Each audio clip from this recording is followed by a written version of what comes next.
everyone, it's Miss A. Alright, so this is your flipped classroom homework where you will be watching this video before we actually discuss this particular topic in class.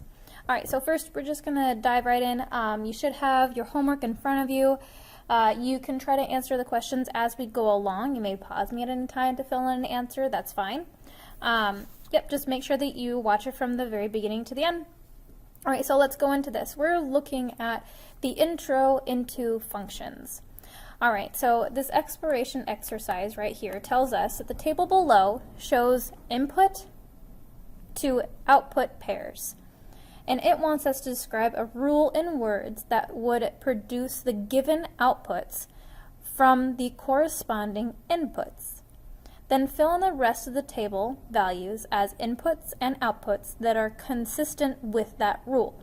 Okay, so I can see here that an output, here's my input and here's my output. If I input apple, I output a P. If I input cat, I output a T. If I input orange, I output an A. And then I have output but no input, then I have something with a none, and then I have zebra. Alright, so when we're talking about functions and a rule, we're looking at the relationship between input and output, and that relationship is the rule. The rule has to be consistent, and it has to be true for every situation. If it's not true, then it's not a function. So let's look at this. If I have apple and I get P, well, maybe if I input a word, every second letter is the output. Okay, that kind of makes sense because I have a P here and then I get a P. Does that work true? Is that true for cat? If I input cat, the second letter is A. That doesn't work. So what would work? Take a moment and think about it yourself. Okay, so hopefully you've taken a moment and thought about it. What you may have come to realize is it's actually every third letter. So for apple, it's A, P, P, and cat, it's the third letter, which is T. The third letter for orange is A. That's true. And for R, there could be a variety of of words that would work. But the first one that comes to my head, comes into my brain, part. Okay, where R is the third letter. None would be like, it would have to be less than 3 letters. So maybe like B. And zebra, the output here would be B. Alright, so that's just a little introduction exploration. So let's look at this. Introduction into functions. A function is a relationship where each input, x, has a single output, y.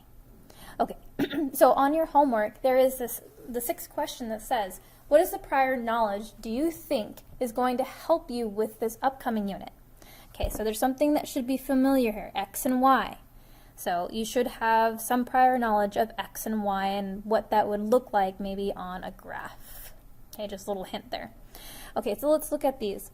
So my x values, or my x inputs, would be a red triangle, a square, orange square, or yellow square, this weird looking shape here, and then a square here, and that's red. So my rule here would be any shape can be x, but its color will be its output. A triangle and your square here, they're different shapes, but their output is that red color. Okay, and we don't have a shape that has a purple color or a blue color, so we don't have an output yet. Alright, so there should be some questions now that you should be able to answer on your homework. For example, the first one says, whenever you put in a blank, there can only be one blank based on the blank. What you should put there is what we just said here.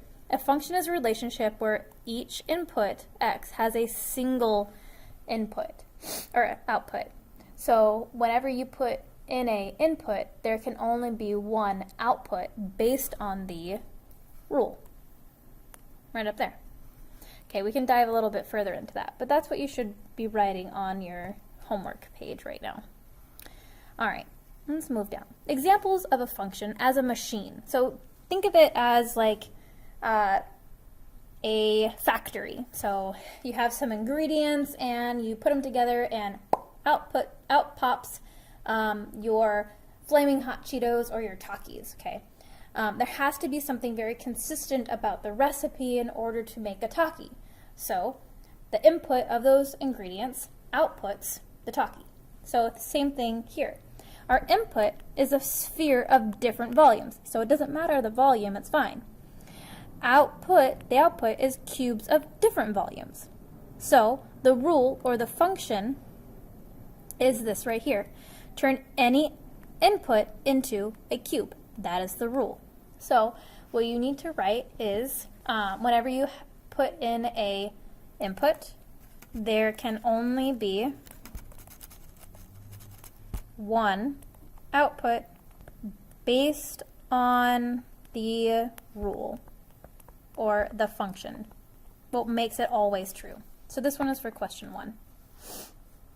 You should also be able to answer 2 and 3 based on what we did up here where I said it was the x value and the y value, where this would be the input, this would be the output.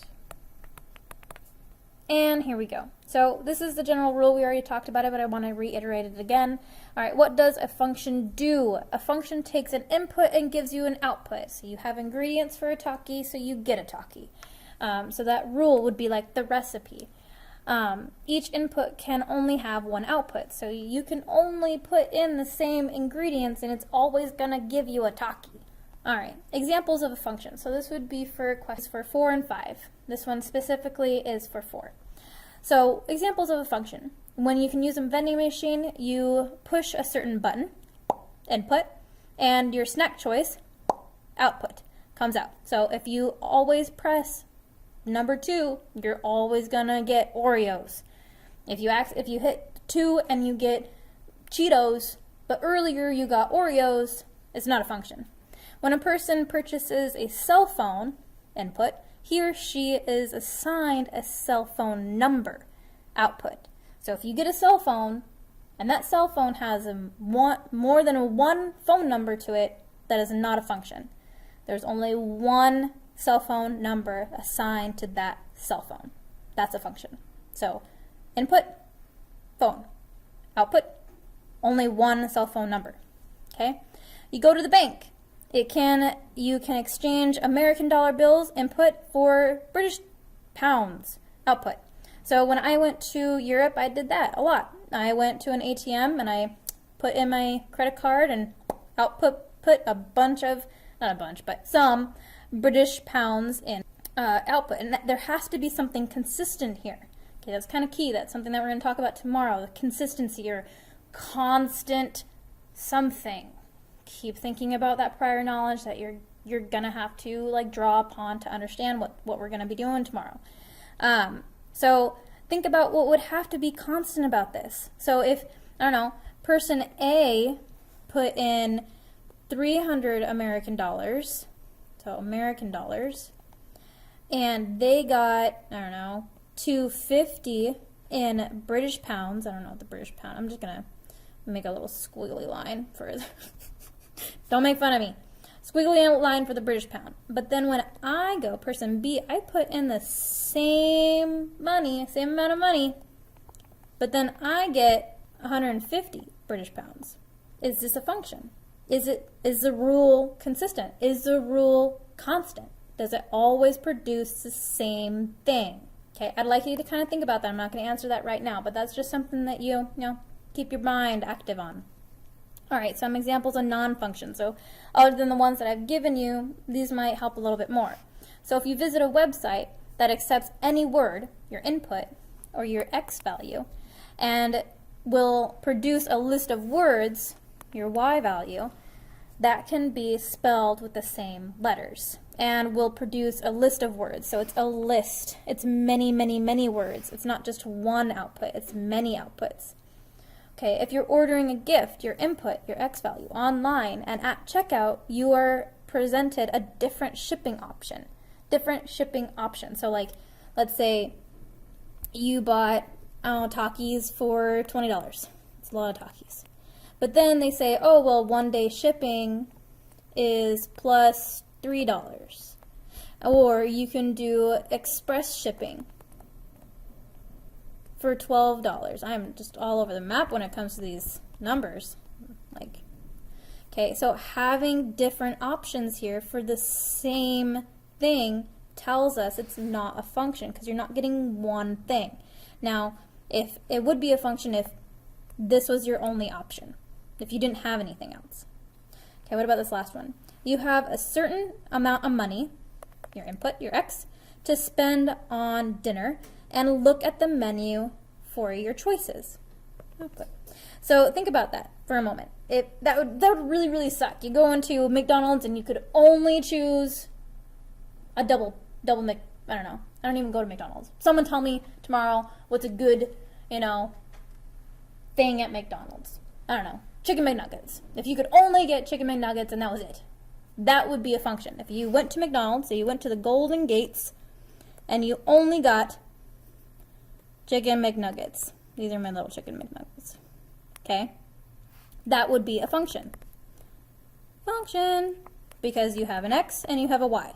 And that produces it. Okay? Always, always constant. But because you have different options, so you go to McDonald's, you can get a Big Mac, you can get chicken nuggets, you can get, I don't know, a chicken sandwich. That's all I got. You got 3 options and that's it. More than that, still, it's not a function because you have more than one option. Okay?